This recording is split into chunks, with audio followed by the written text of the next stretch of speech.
Hey YouTube, the Handicapper General here, just with a couple quick things to comment on before the Christmas season.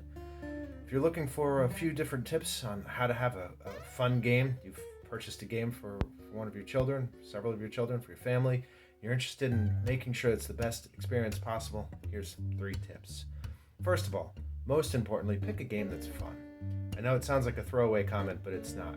A couple things to think about when you're talking about making a fun game selection. First of all, it's gotta be well constructed. Game that falls apart, game that's not well made, it's just not going to be fun. Second thing, it should be age appropriate. You know your kids better than anybody else. You know what they can handle. You know what makes sense for them, both from a complexity level as well as a length goes. Playing a game forever with somebody who's not interested, it's just not fun. Lastly, as far as selecting a good game goes, it should be on an interesting topic. So if your daughter loves animals, getting her the latest war game, probably not a good move. On the other hand, getting her a game that is in line with her interests just makes sense. Second thing to having a fun game night when you first start a game. This might be even more important than the first one. Learn the rules. 3 ways most people learn the rules. Obviously, reading the rule book. If that's the route you're going to go down, I suggest that you not just read the rule book after you've had a couple beers while you're laying in bed at 11 o'clock at night.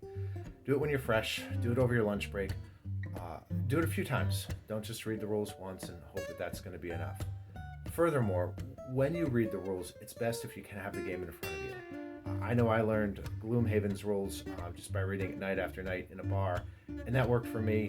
That's where I was. I was on a road trip and walking at the hotel and grabbing my phone, reading the rules on a stool. That just made sense then. It's not the easiest way to learn it. Second way most people learn it is by playing with other people. So if you have a bunch of people who love playing a certain game, you've decided to get that game for your family, and they play it already, see if you can't sneak out one night between now and Christmas and at least get a tutorial, if not a full-blown game session. Highly recommend. It's probably the easiest way most people learn is just to be taught by somebody and then play the game. Third way people learn, obviously right here on YouTube. Get some videos. Watch 3 or 4 of them. They might teach the rules in different ways. There's going to be people who are newer at this, like I am, hemming and hawing, but they may also have some of the deeper insights. Another thing to think about is how you're going to teach the game.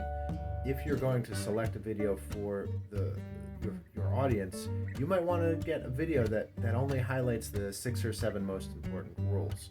You may not get one that goes into every possible detail and strategy and approach that would be deeper than just a rules reading. So again, to recap, get a fun game, know the rules. The third one, have snacks. I mean, it's in the D&D manual. Like, you have to do it. If you're not having snacks at your game table, if you're not having an environment that's fun, really rethink whether this whole gaming thing's for you. In all seriousness, consider what kind of snack makes sense. If you have a lot of fiddly pieces, you might not want a snack that makes a lot of crumbs. It may make sense to have a snack that's more like apple pieces or vegetables and dip. It could also be beverages. If your kids don't get to have a lot of hot chocolate, you live in a warmer climate, maybe that's what makes sense. This is the time where we have hot chocolate. So think about those things, and really a word on the bigger environment. Do the obvious things like getting the games set up if you can before they sit down.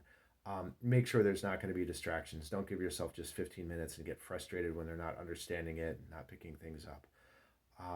Be understanding, and remember, the goal isn't to complete the game. The goal is to have fun. Have a Merry Christmas out there. Take care from the Handicapper General.